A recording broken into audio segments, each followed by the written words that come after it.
If you haven't already, please take a second to subscribe to the channel, and also don't forget to click on the notification bell so you'll be up to date on all videos released from the Everything Network.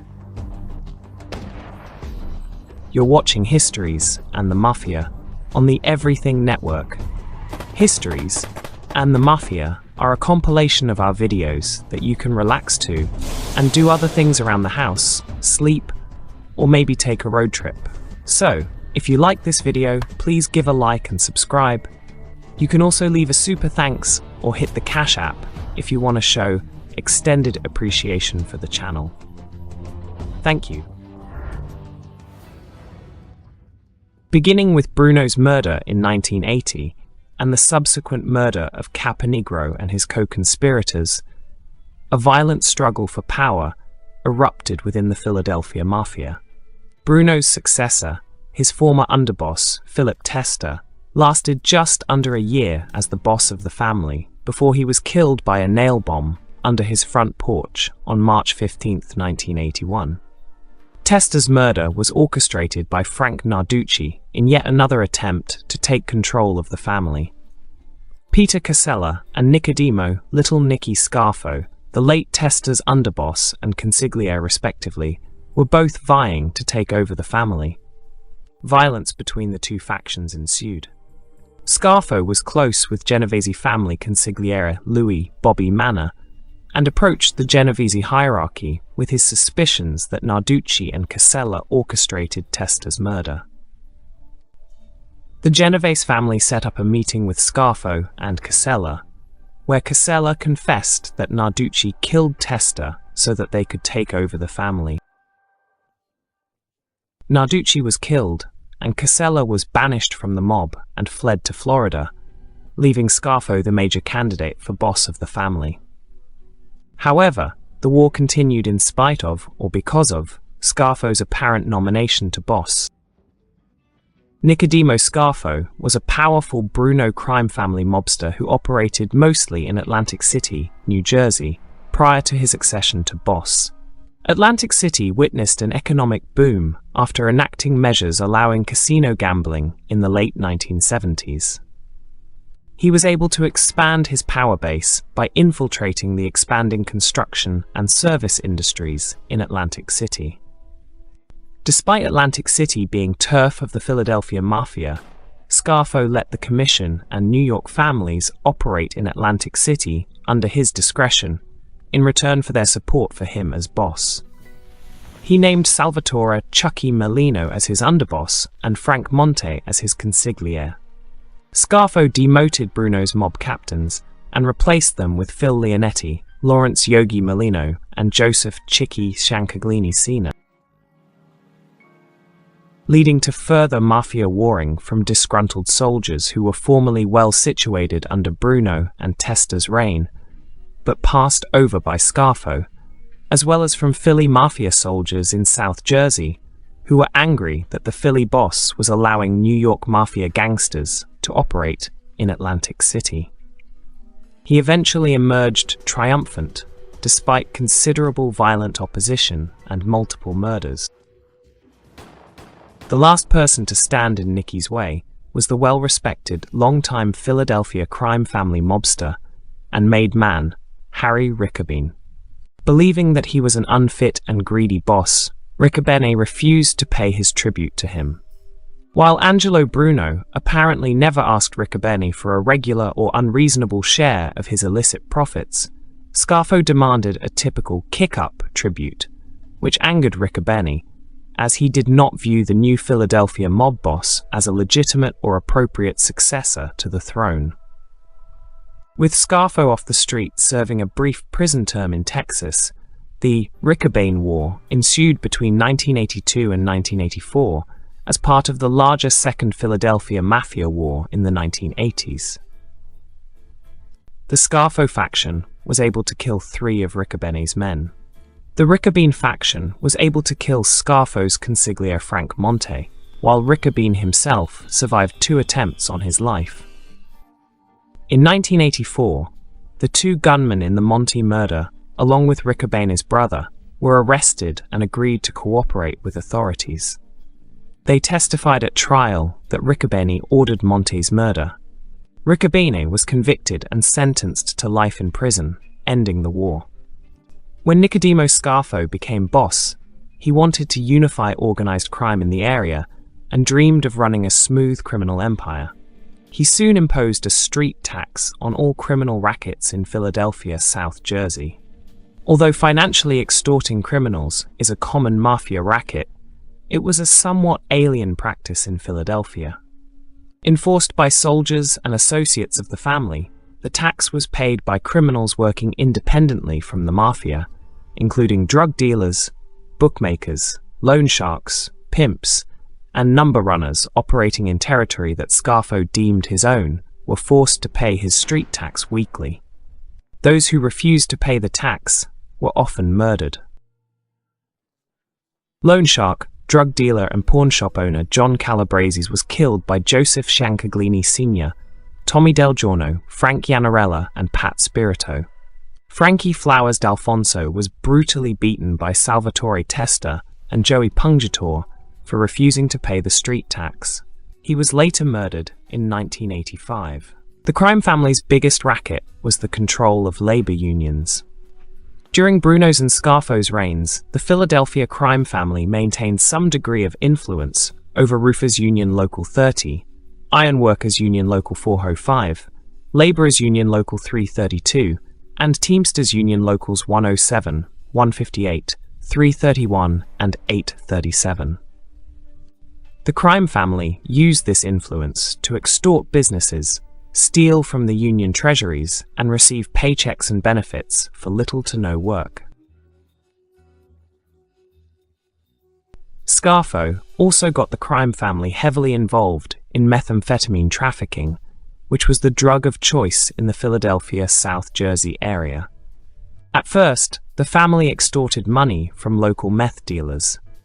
When Greek-American gangster Chelsea's Burrus, boss of the Philadelphia Greek mob, began intruding on the methamphetamine trade in Philadelphia and refused to pay Scarfo's street tax, Scarfo had him killed.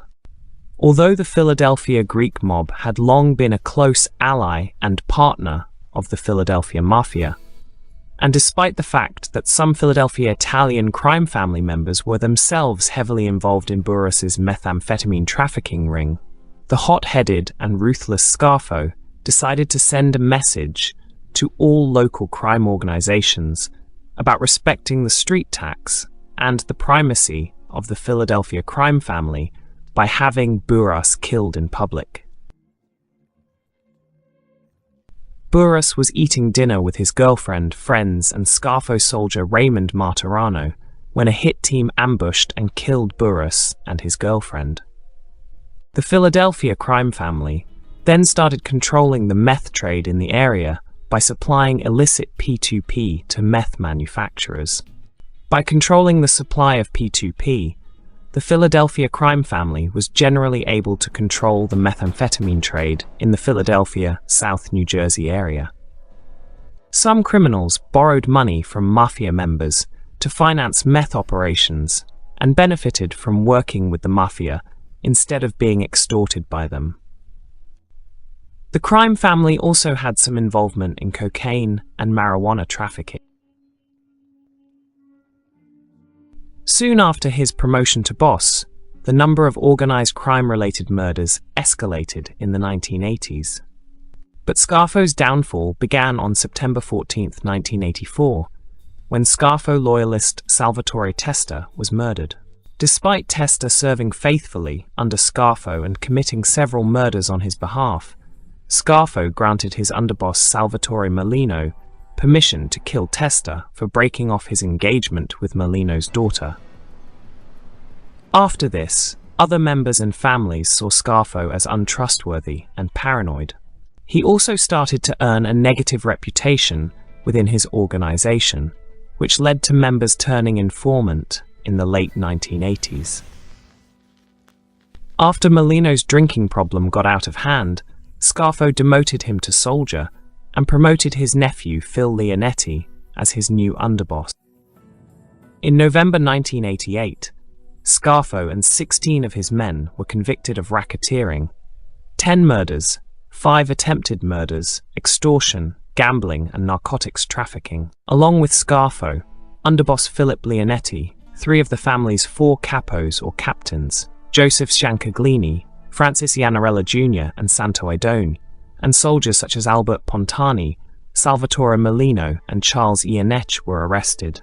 The prosecutions were strengthened by Mafia members Tommy Del Giorno and Nicky Crow Caramandi, agreeing to cooperate with law enforcement and testify at trial for the government in order to escape long prison terms and Scarfo's ruthless regime. 15 of the defendants received prison sentences ranging from 30 to 55 years. Leonetti was the next defector who agreed to cooperate with the FBI after being sentenced to 45 years in prison. Many more mobsters would later be sentenced to long prison terms for crimes such as racketeering, narcotics trafficking, and murder. This caused the number of Mafia members in the family to dwindle in the 1990s, with fewer new guys available to replace all those being convicted of serious crimes. By 1990, 21 members were incarcerated, 11 were under indictment, and 6 turned government witnesses. The Pennsylvania Crime Commission reported that there were only 24 members who were free and not facing criminal charges.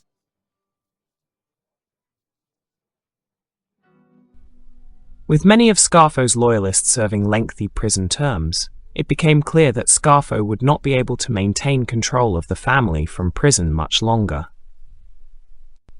To avoid a total power vacuum in the Philadelphia Mafia, John Stanford, a Sicilian-born mobster with the support and endorsement of the influential Gambino and Genovese crime families in New York, was named boss of the Philadelphia crime family in 1990. Word was sent to the imprisoned Scarfo in October 1990, with Scarfo being informed that he was no longer boss and that John Stanford had been installed as boss, though Stanford wasn't officially installed as boss until 1991.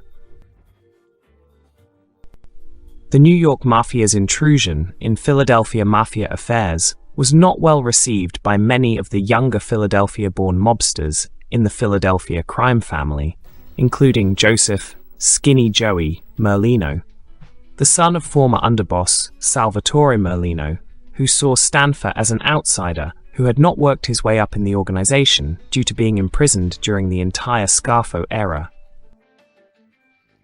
While serving prison time together in 1990, Merlino met Ralph Natale. According to Natale, he and Merlino began plotting to take over the Philadelphia crime family during this period. Natale named Michael Ciancaglini, Stephen Mazzone, George Borghese, Gaetano Tommy Horsehead Scafidi, and Martin Angelina as Merlino's key associates and co-conspirators in the plan. Stanford was aware of the divide in his family and tried to find a peaceful solution. He named Michael's older brother Joseph Jr. as his new underboss. Stanford hoped that this would appease the Merlino faction and bring them under his banner. However, tensions escalated, and in 1991, another war for control of the Philadelphia crime family was underway.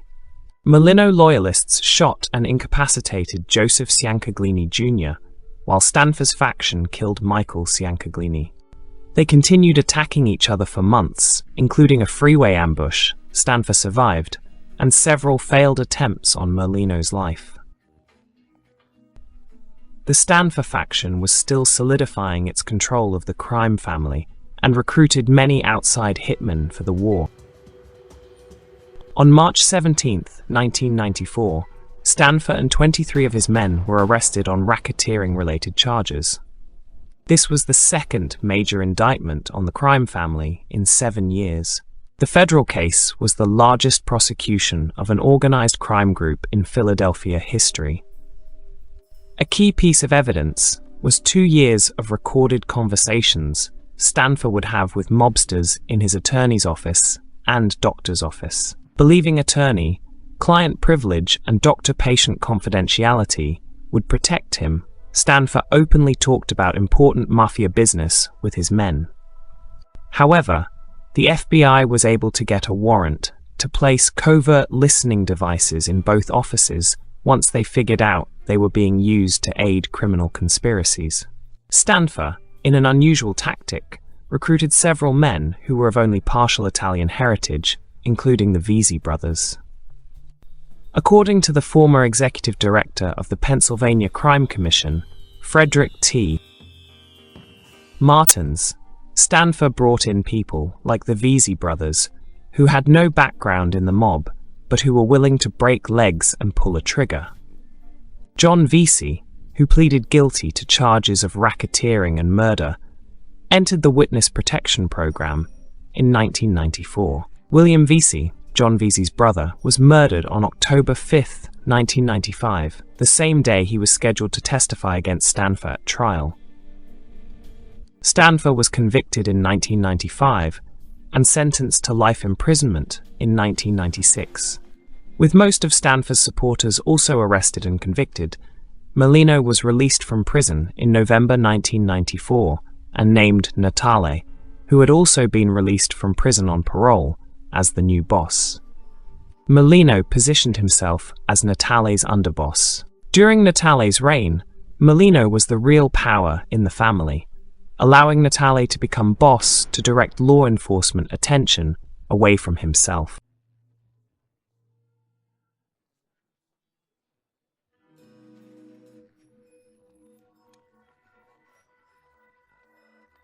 Nicholas Santora was born on June 21, 1942, and became known in his teens as a tough mobster from New York City. He was the son of Modesto Santora, a sidewalk soldier for the Colombo crime family under boss Joseph Magliocco. Originally a member of a youth gang, Santora became a made man along with mobsters Dominic, Sonny Black Napolitano, Benjamin Lefty, and Joseph Big Joey Messino in the mid-1970s. Santora became involved with the Bonanno family while boss Philip Rusty Rastelli was imprisoned.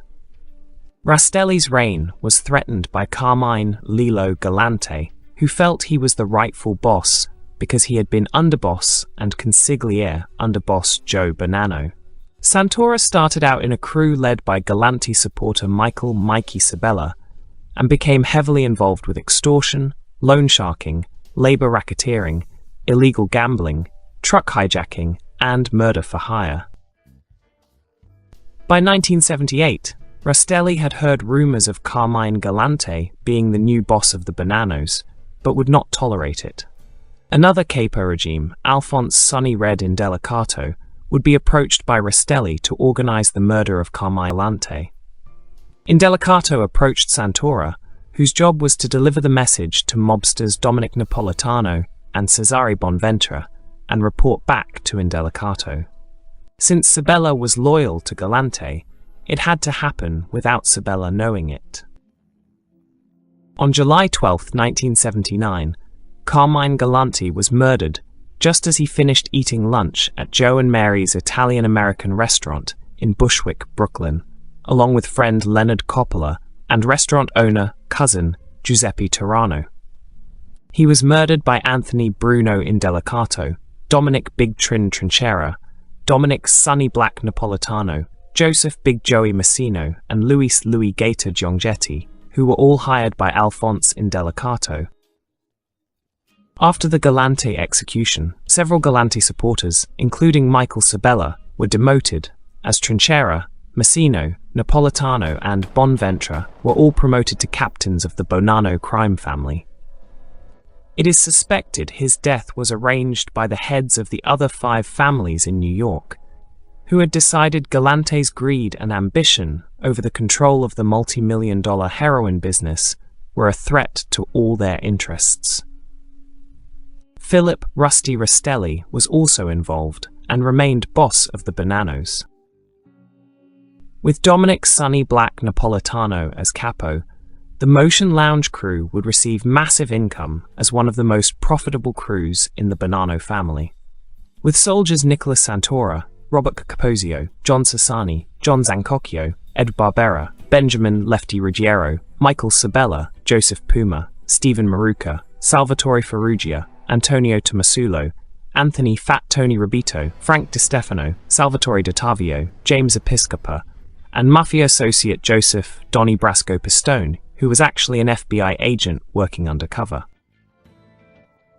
Napolitano, after 3 years of work in Brooklyn, moved operations to Florida in 1980, where he and Donnie Brasco set up loan sharking, illegal gambling, extortion, and racketeering operations with the permission of longtime Florida boss Santo Trafficante Jr. It was around this time that Santora would be put in charge of the entire Florida operation, along with Brasco. Back in New York, the leadership of Philip Rastelli had waned in popularity, as Alphonse Indelicato was seen as a more prominent figure as boss of the Bonanno family, which is why Napolitano moved operations into Florida, in hope of squeezing the rival faction out financially. Indelicato and 2 other captains, Trinchera and Philip "Phil Lucky" Giacone, began planning on taking over the family. Some of the clubs in Florida were eventually shut down due to local police and more pressure on organized crime. Eventually, they got back to New York, where the rival Indelicato faction had grown larger and more powerful. On May 5, 1981, just when a new war was about to break out within the Bonanno family, Alphonse Indelicato, Giacone, and Trinchera were shot to death in an ambush at the 2020 Club, a nightclub once run by Gambino crime family underboss Sammy the Bull Gravano. Indelicato's body turned up 3 weeks later in the Ruby Street lot, a known Mafia graveyard in Ozone Park, Queens, but the remains of the other 2 mobsters were not unearthed until 2004. According to FBI agent Joseph D. Pistone, the murderers involved in the assassination were Nicholas Santora, Sonny Black Napolitano, John Sassani, Joseph Massino, Salvatore Vitali, Joseph De Simone, Vito Rizzuto, Louis Gionghetti, Santo Giordano, and Gelando Sciascia. Benjamin Lefty Ruggiero and John Sassani were lookouts, and sent in after to clean up the massacre and dispose of the bodies, along with Santora. Anthony Indelicato went into hiding after the 3 capo slayings. Santora took over the Motion Lounge crew, and Napolitano was promoted to street boss for Philip Rastelli, who was still incarcerated. Brasco's FBI operation ended when Napolitano ordered the murder of Anthony Indelicato and gave the contract to Donnie Brasco in order to make him a made man in the Bonanno family. It was revealed days later that Donnie Brasco was really Joseph D. Pistone, an undercover agent for the FBI. Pistone had spent 6 years undercover.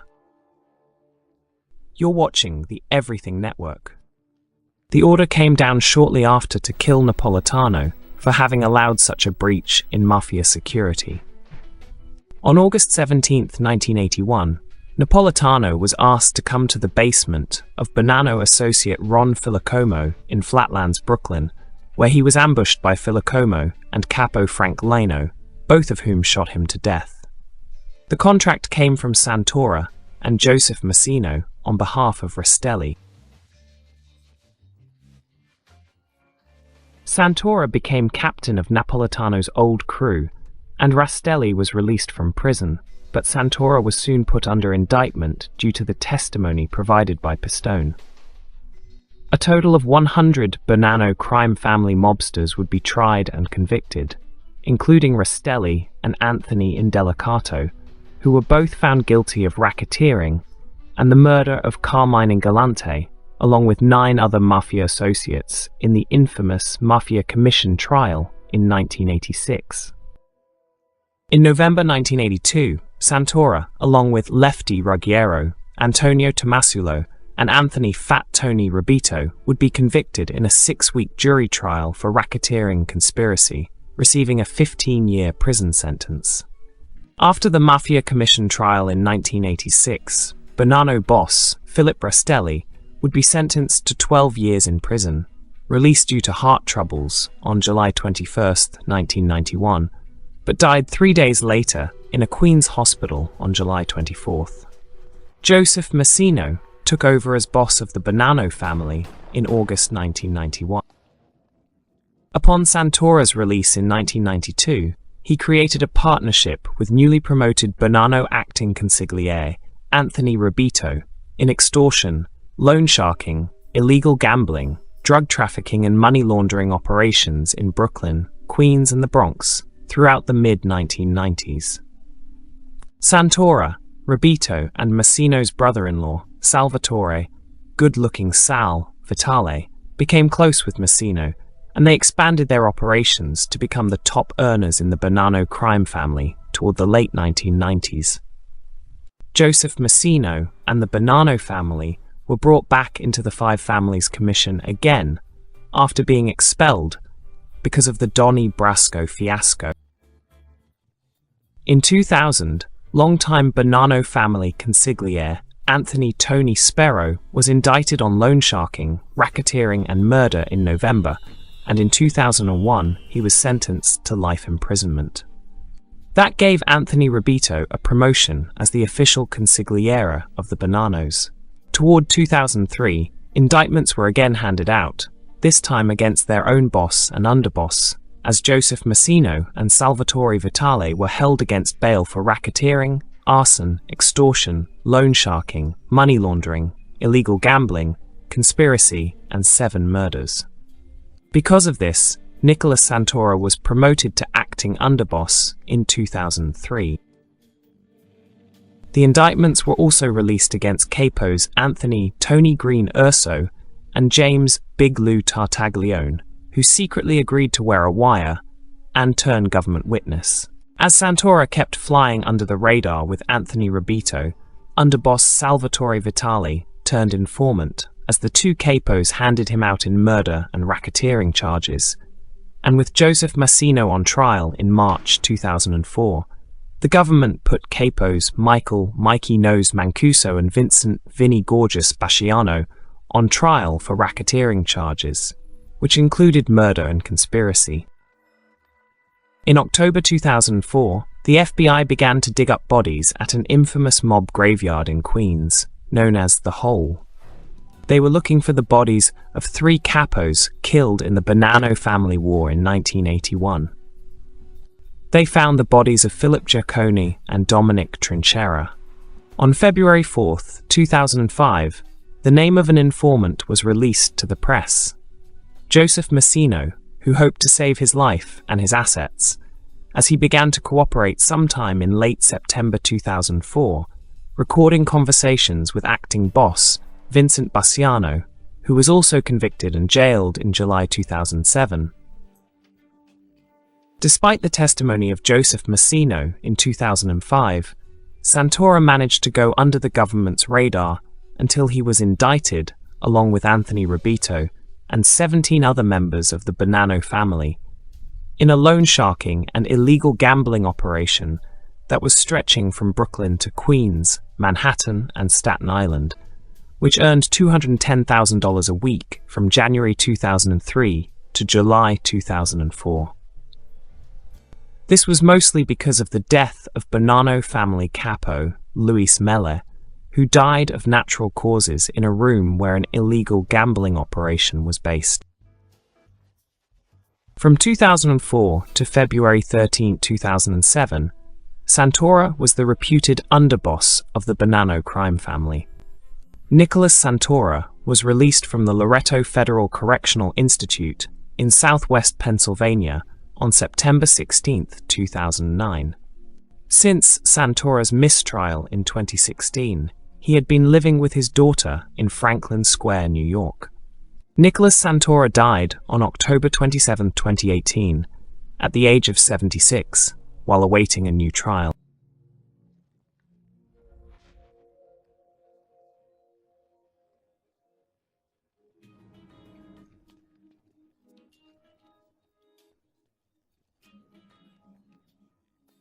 During the early 1920s, Charlie Wall created an organized crime syndicate in Tampa, where he controlled a large number of illegal gambling rackets and corrupted many Tampa government officials through bribery. Wall controlled his organization from the Tampa neighborhood of Ybor City and employed Italians, Cubans, and men of other ethnicities in his organization. His only rival for criminal rackets in the Tampa Bay area was Italian mafia boss Ignacio Antinori. Ignacio Antinori, a Sicilian-born immigrant, became a well-known drug kingpin and the Italian crime boss during the late 1920s. But there was also a smaller independent Italian gang led by Santo Trafficante Sr. that was operating in the Tampa area. Trafficante had lived in Tampa since the age of 18 and had already set up bolita games throughout the city and was becoming a powerful mobster. Antinori took notice of Santo Trafficante and invited him into his organization, and together they expanded the bolita games across the state of Florida. By the 1930s, Antinori and Wall were in a bloody decade-long war, which would later be known as Era of Blood. On March 8, 1938, Wall's closest associate, Evaristo Tito Rubio, was shot on his porch. The war between the two continued on for years, until October 23, 1940, when Ignacio Antinori was shot and killed by a shotgun blast to the head at the Palm Garden Inn in Tampa. In 1943, Antinori's two sons, Paul and Joseph, were convicted in Kansas City for drug dealing and sentenced to 4 years in prison, finally ending the decade-long war. Both Wall's and Antinori's organizations were weakened, leaving Santo Trafficante as one of the last and most powerful bosses in Tampa. By the early 1940s, Santo Trafficante Sr. had taken over most of the organized crime activities in the city and started teaching his son, Santo Trafficante Jr., how to run these criminal operations. Trafficante Sr. became as a successful Tampa cigar factory owner. During the late 1940s, Trafficante Sr. came under constant police surveillance and attempted to avoid the unwanted attention by making Salvatore Red Italiano his acting boss. In 1950, Senator Kefauver began an investigation into organized crime, founding what would become known as the Kefauver Committee. The committee called on Tampa mobster Charlie Wall to testify about organized crime in Tampa and Florida as a whole. To avoid testifying, both Trafficante Sr. and his son fled to Cuba. Trafficante Sr. had always wanted to enlarge his illegal activities in Cuba and dispatched his son, Santo Jr., to Havana in 1946 to help operate a mob-owned casino. The Tampa mob made a considerable amount of money in Cuba, but never achieved its ambition of making the island part of its territory. After the hearings ended, the Trafficantes returned to Tampa to find out that Italiano had fled to Mexico, leaving Jimmy Lumia the biggest mobster in the city. Santo Sr. had Lumia killed after finding out that Lumia had disparaged him while he was in Cuba. With Lumia eliminated, Trafficante was once again the primary organized crime figure in Tampa. In 1953, Santo Jr. survived a shooting. The family suspected the perpetrator was Charlie Wall and consequently, in 1955, had him killed. Trafficante remained the boss of Tampa until he died of natural causes in 1954. Santo Trafficante Jr. was born in the United States on November 15, 1914, as one of 5 sons of Mafia boss Santo Trafficante. Santo Jr. succeeded his father as the boss of Tampa upon his death. Santo Jr. never spent a day in jail, and he died of natural causes in 1987. Despite numerous unrealized ambitions, he was regarded as one of the most powerful mob bosses of the American Mafia and ruled his family with an iron fist. During the 1950s, Trafficante Jr. maintained a narcotic trafficking network with Tommy Lucchese, the boss of the Lucchese crime family in New York City. Trafficante Jr. had known Lucchese since the 1940s, when his father and Lucchese had trained him in the Mafia traditions. Trafficante Jr. would frequently meet with Lucchese in New York City for dinner. Santo Jr. was deeply involved in the CIA efforts to involve the underworld in assassination attempts on Fidel Castro. Under pressure of a court order granting him immunity from prosecution, but threatening him with contempt if he refused to talk, Trafficante admitted to a congressional committee in 1975 that he had in the early 1960s recruited other mobsters to assassinate Castro, citation needed. "It was like World War II, he told the committee. They told me to go to the draft board and sign up." In 1978, Trafficante was called to testify before the United States House Select Committee on Assassinations, investigating possible links between Lee Harvey Oswald and anti-Castro Cubans, including the theory that Castro had President John F. Kennedy killed in retaliation for the CIA's attempts to assassinate Castro. In 1987, Vincent Loscalzo became boss of the Trafficante family, and Florida was declared an open territory, meaning that the 5 families of New York City could operate in any city in Florida. Loscalzo controlled a much smaller family, as over the years many of the older mobsters retired or died, and few were replaced with new members. As the new boss, Loscalzo maintained control of criminal interests in illegal gambling, prostitution, narcotics, union racketeering, hijacking, and fencing stolen goods. He also controlled a few bars, lounges, restaurants, nightclubs, and liquor stores across Florida. Loscalzo maintained ties to Mafia families in California, New Jersey, and New York, as well as being connected to the Sicilian Mafia. On July 1, 1989, Loscalzo was indicted on racketeering charges, including grand theft. The charges were later dropped and then reinstated. Loscalzo pleaded no contest on October 7, 1997, and received 3 months of probation. In 1992, Loscalzo was arrested at the Tampa International Airport for carrying a loaded .38 caliber pistol in his briefcase. The weapon was detected by an X-ray scanner. He was convicted in 1999 and was sentenced to 60 days in prison. On October 26, 2000, federal authorities arrested Stephen Raffa along with 18 members of Trafficante family's Miami faction. Raffa, the leader of the family's Miami faction, committed suicide on November 16, 2000. By 2007, Vincent Loscalzo was in his 70s and considered a semi-retired mobster and just a regular Joe, according to Scott Deitch, author of Cigar City Mafia. The old family membership has died, and the Tampa mob has fallen into the shadows of the New York mobs. Check out the Everything Network's Patreon page for all your old favorite videos, sale items, and downloadable content.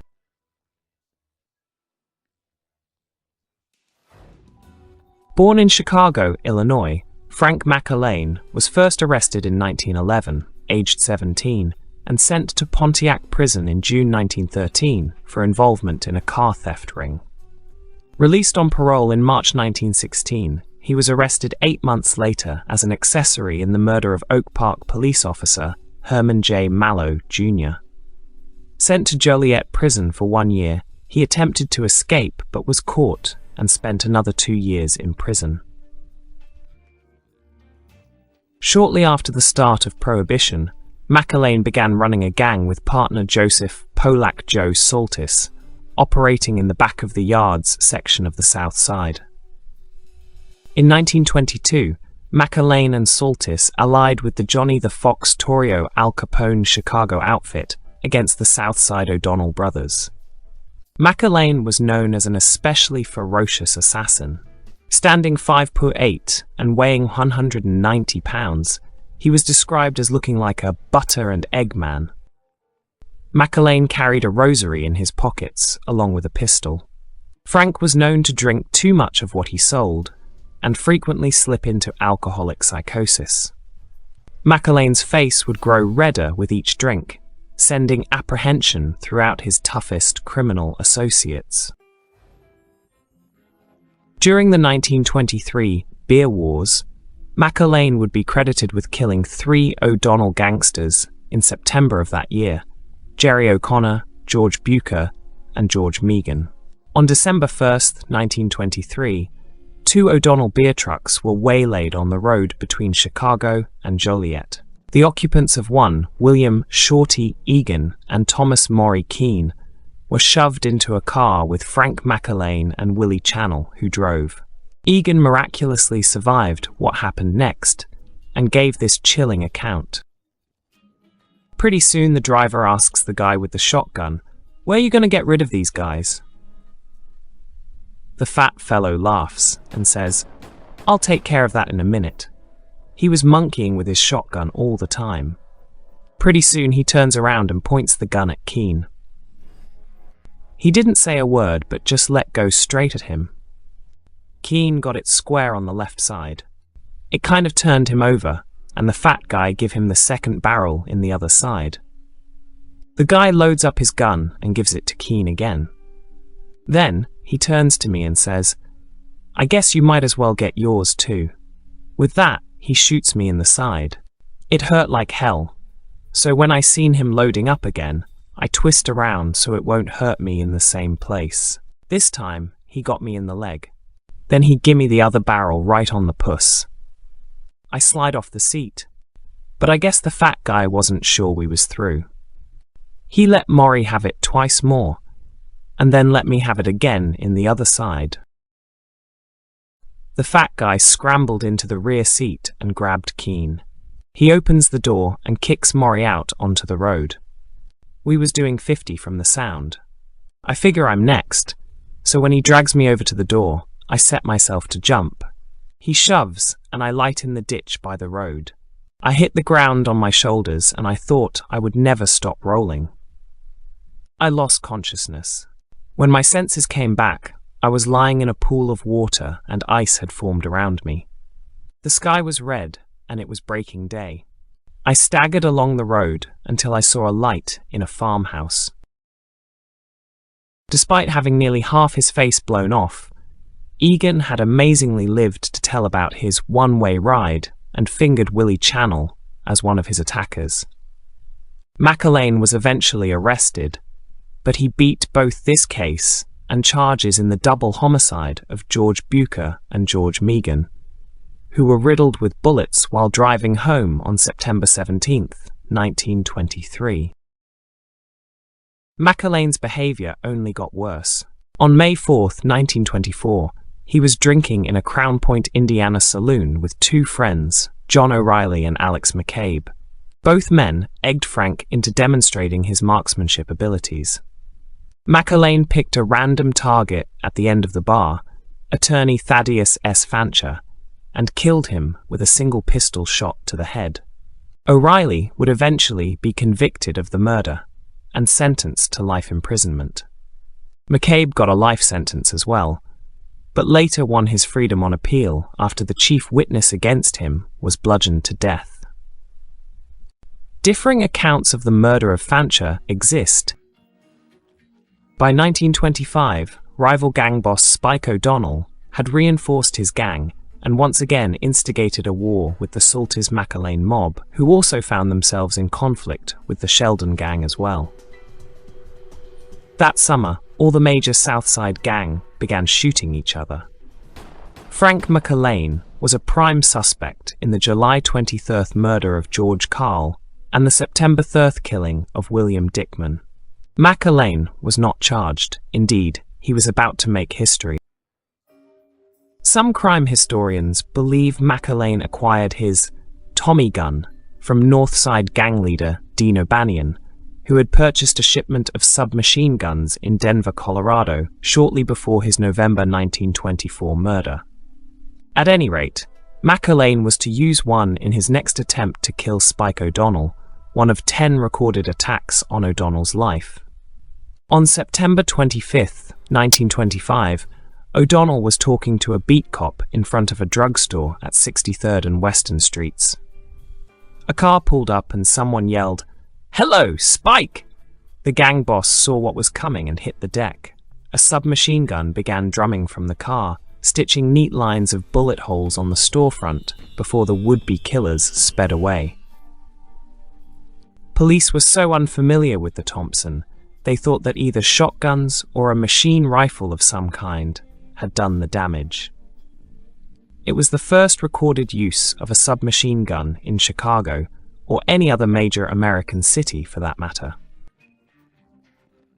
Several days later, on October 3rd, McErlane used his Thompson to shoot up the Reagan's Colts clubhouse, killing a Sheldon gangster named Charles Kelly.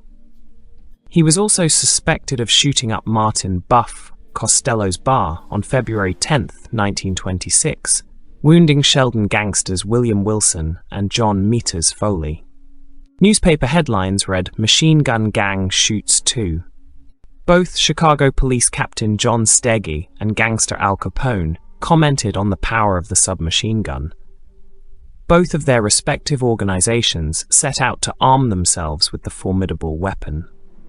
The age of the Tommy gun had arrived. On April 22, 1926, McErlane was finally arrested for the murder of Thaddeus Fancher. He wouldn't be extradited to Indiana until August of that year. McErlane was noted for showing up for one court appearance drunk. The jailer leading him was equally intoxicated. On November 3, 1927, after the murder of at least one witness and much changed testimony, McErlane would be acquitted of Fancher's murder. At the 1920s closed, Joe Saltis was acquitted of the murder of John Meters Foley and eventually moved to Wisconsin. McErlane pretty much kept out of sight until January 28, 1930, when he was rushed to the hospital after being shot in the left leg. The bullet had struck above the knee and fractured the leg.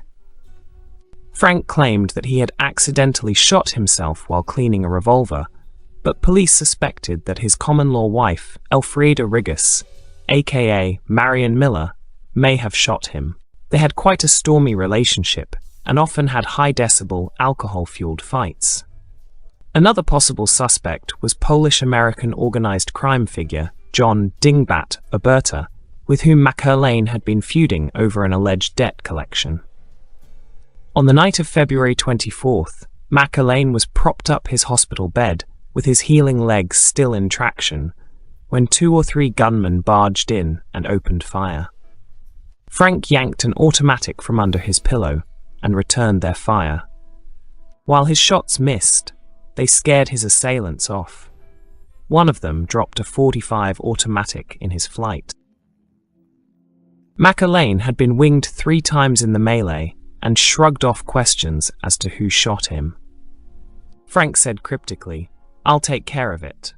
Just after McErlane was released from the hospital, on March 5th, Oberta was found shot to death in his car on the outskirts of Chicago. The dead body of Oberta's driver, Sam Malaga, lay face down in an icy puddle of water some feet away. The .45 left in McErlane's hospital room had been traced to Malaga. Frank had indeed taken care of it.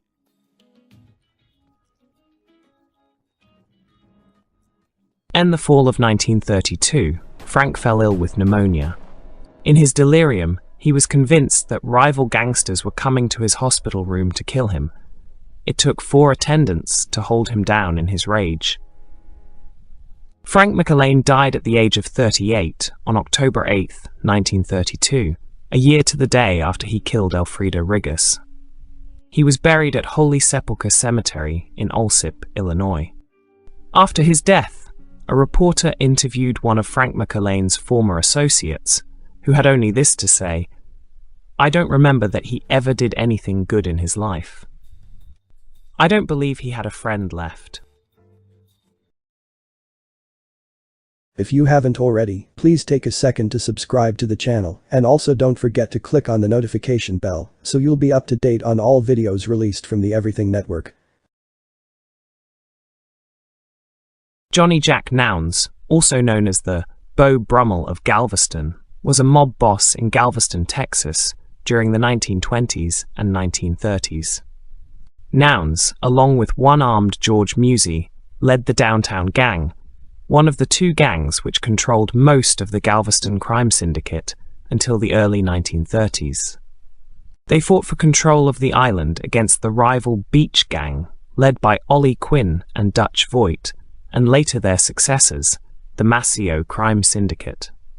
As the Prohibition era began, his gang came to be one of the dominant forces in the Galveston crime syndicate. Galveston became the main port of entry for liquor supply in Texas and many parts of the Midwest. Nounes' flamboyance attracted the attention of federal authorities, leading to his conviction in 1924 and sentencing to Leavenworth Penitentiary. His prison term was short, but only 2 years after being released, he was again sentenced to prison after being caught with a shipment of liquor in Seabrook. Frank Nitti, a business partner of Nounes, was the enforcer for Al Capone's crime organization in Chicago, as well as the future boss of the Chicago outfit. Johnny Jack Nounes was born John Louis Nounes in Galveston, Texas, to Emmanuel and Angelica Pinto Nounes, both immigrants from Portugal.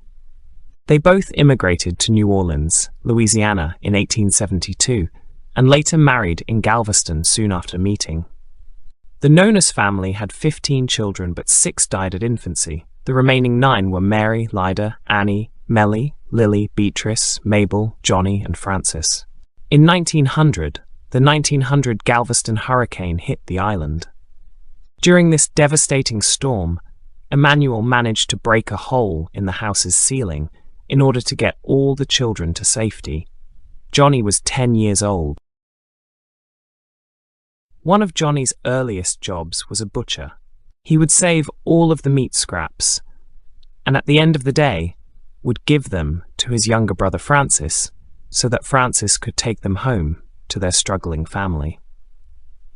Around 1914, Johnny changed his last name from Nounes to Nounes.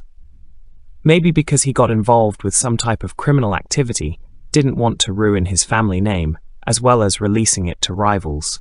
How his name was born, Johnny Jack Nounes.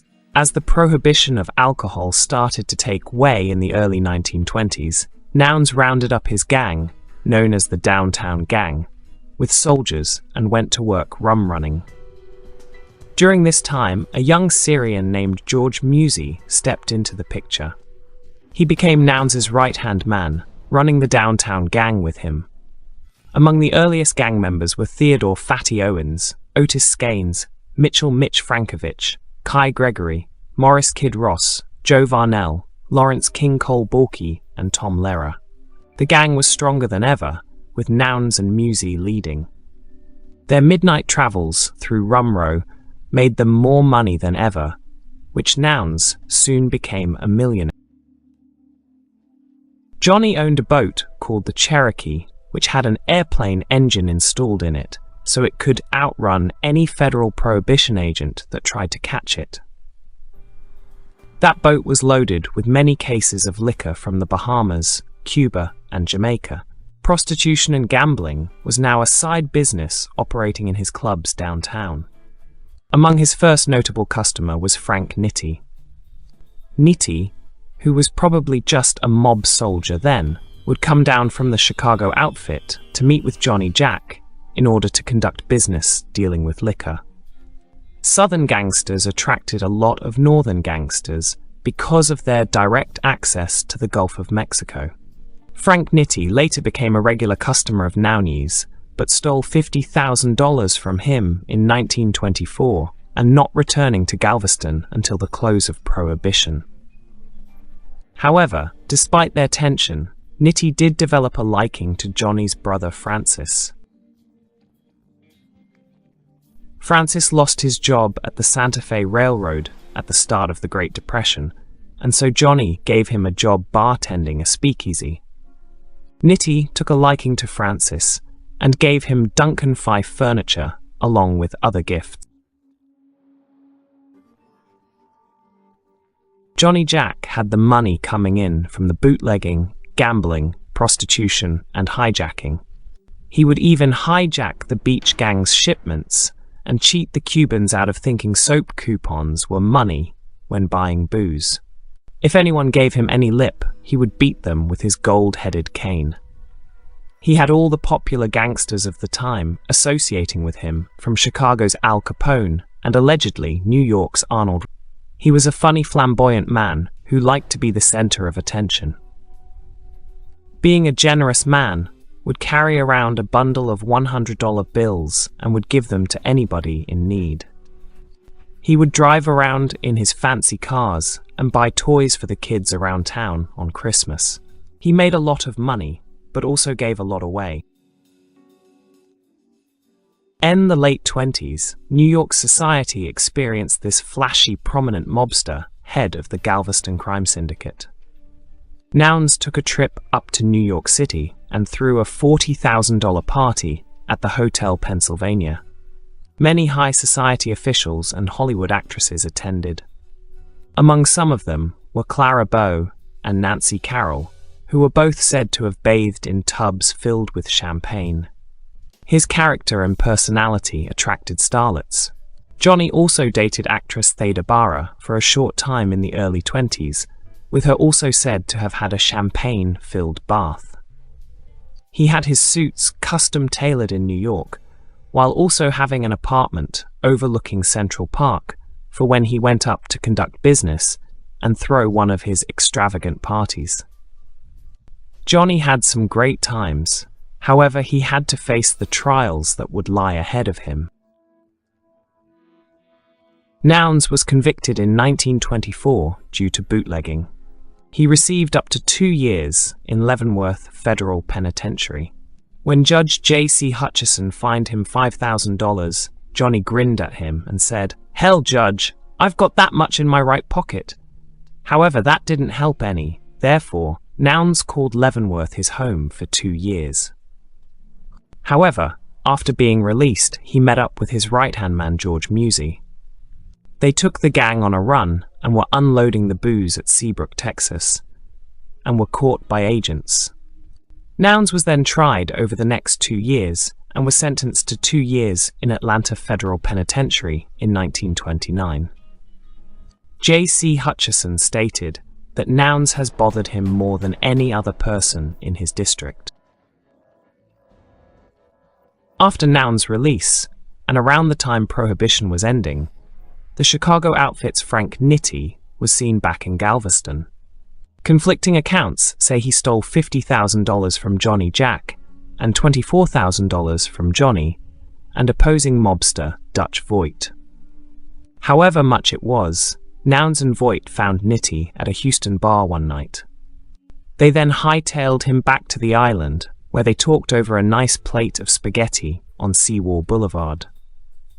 Johnny then confronted him that it would either be his money or his brains next to that plate of spaghetti. The next day, Nitti forked over the money he owed and was riding a train back to Chicago, never to be seen in Galveston again. Furthermore, Sam and Rose Maceo have taken over the beach gang and the Galveston crime underworld during Nounes' absence. They established the Maceo Syndicate and would come to take control of the island, especially after they pulled the hit on George Musey. Therefore, after the downtown gang's demise, Johnny would later go on to own businesses such as nightclubs, restaurants, and other establishments. He would then run for mayor of West Beach, Galveston, and win the election in 1947. However, he was found guilty of voter fraud and was forced out of office in 1949. However, he did enter politics again and ran for mayor in Pirates Beach, Galveston, in 1960, and won again. By the late 1960s, Nounes had lost both of his legs due to diabetes and later died on March 11, 1970, at St. Mary's Hospital, Galveston. One of his pallbearers at his honorary pallbearers was mobster Dutch Voigt. He is buried at Calvary Catholic Cemetery. The Maceo organization was mainly an extortion system that Quinn had established. He further developed the organization's political connections, establishing ties to prominent political figures such as Texas Governor James V. Allred, William Lewis Moody Jr., and one-time Galveston Mayor Herbert Y. Cartwright, eventually emerging as a prominent figure in politics and entrepreneurship himself. After the repeal of prohibition, Sam capitalized the popularity of gambling in Texas and started building an illegal gambling empire in Galveston City and Galveston County, teaming up with notorious gangsters such as Mo Dalitz, Frank Nitti, and Albert Anastasia, although those figures never operated rackets in the city or county. Maceo was known to be a very well-dressed and nice man, whose charisma and ability to influence people were legendary. On the other hand, Rose was the more quiet enforcer type in the family. Their annual income was reported to exceed beyond $1 million. In the early 1930s, the Maceos backed Frank Biagni for the position of Galveston County Sheriff and supported Walter Johnston as City Police Commissioner. Through his control of many politicians and other elected officials in Galveston County, as well as some in Austin and Washington, Sam Maceo was able to make several improvements to the city and transform it not only into a leading resort city, but also into a major cultural and economical center as well. The brothers also established many clubs and casinos, including the Balinese Room and the Hollywood Dinner Club, which was just a small part of the Maceo empire. You're watching the Everything Network. During the 1980s, George DeSico worked as a sidewalk soldier in the old crew of John Gotti, then run by Angelo Quack Quack Ruggiero. But because Ruggiero suffered from cancer in 1989, Gotti's brother Gene took over the crew, only to discover that he would be convicted of drug trafficking and narcotics charges and sentenced to 50 years in prison. Working with Gambino mobsters John Carneglia, Salvatore, Fat Sally Scala, Arnold Zeke Squitieri, and Anthony Red Scarpacci for many years, DeSico was at that time promoted to the rank of caporegime in the family. Toward the 1990s, John Gotti was eventually caught up to by US law enforcement, as his underboss, Salvatore Sammy the Bull Gravano, decided to turn state's evidence due to internal rivalry with Gotti at the time, and was put on the stand to testify against Gotti, consigliere Frankie Locke Locascio, and dozens of other Gambino mobsters during the early 1990s.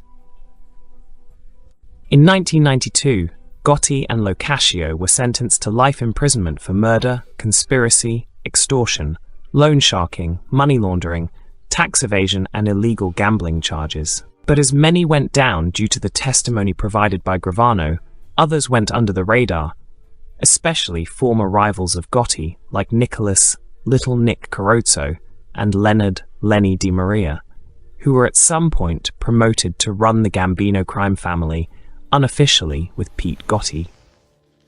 DeSico, a true Gotti loyalist, also went under the radar of the US law enforcement as he continued to operate out of the Staten Island and Brooklyn factions of the family, with labor racketeering, extortion, money laundering, loan sharking, illegal gambling, and fraud activities.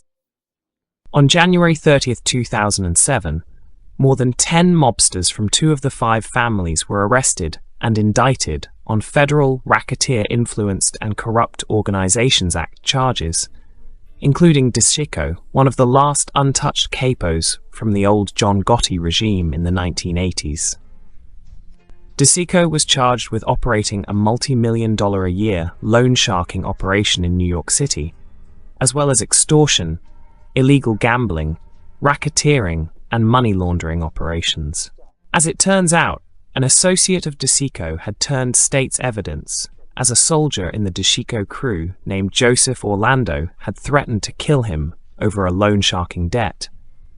Because he thought he would be killed, the associate turned to the federal authorities for help and provided the loan sharking operation to the federal prosecutors.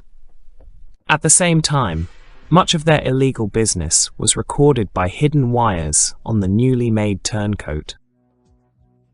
Toward December 2007, George DeSico's lawyer said he would seek house arrest for his client because DeSico reputedly has heart problems and wears a nitroglycerin patch.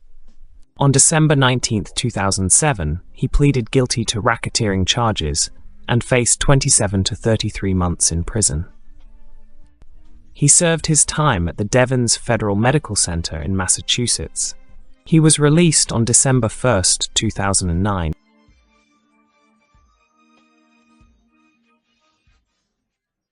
Leonard DiMaria was born to Italian immigrants from Moliterno, province of Potenza. Before entering a life of crime, he worked as a railroad conductor for the Long Island Railroad and employee of the New York and Atlantic Railway. These early jobs earned him the nickname, the Conductor. In the early 1980s, he became a captain in the Gambino crime family. His driver and bodyguard Thomas Spade Mustio, age 24, who was incarcerated in 1983 at Rayford, Florida State Prison until his release in 1985. After his work release program, he was put on probation until 1988. Mustio now resides in North Carolina and Toms River, NJ. Mustio was an upcoming member of the Gambino crime family at an early age. They both operated loan sharking and extortion operations in both Queens and Brooklyn. They both became a close associate of Nicholas Carozzo. Mustio was introduced to organized crime by Robert Bobby Cabot Bisaccia. DiMaria was part of a racketeering case in August 1986 that included boss John Gotti, Willie Boy Johnson, who, despite being exposed as an informant, refused to turn state's evidence, Tony Rampino, Nicholas Carozzo, and John Carneglia. On March 13, 1987, they acquitted all defendants of all charges. In 1995, DiMaria and Gambino capos Ralph Davino Jr. and Anthony Ruggiano Jr., together with Anthony Tony Pep Trentacosta, started operating in Florida on behalf of Carozzo. These three capos would be called the South Florida Crew, operating from both New York and Florida. On December 18, 1996, DiMaria was arrested at his home in Flatlands, Brooklyn, on loan sharking and racketeering charges in Florida.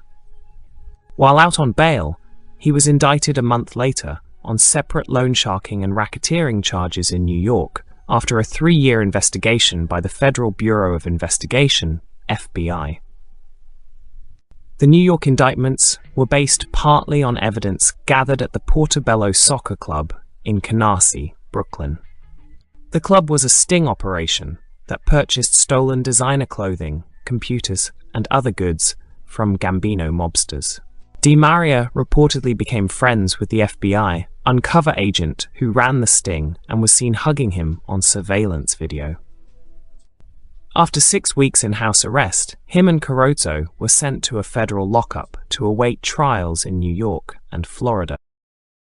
On November 3, 1997, DiMaria pleaded guilty to 15 New York charges, including racketeering, extortion, and loan sharking, and received a 10-year prison sentence to be served in Cumberland, Maryland. In January 1998, he pleaded guilty to the Florida charges.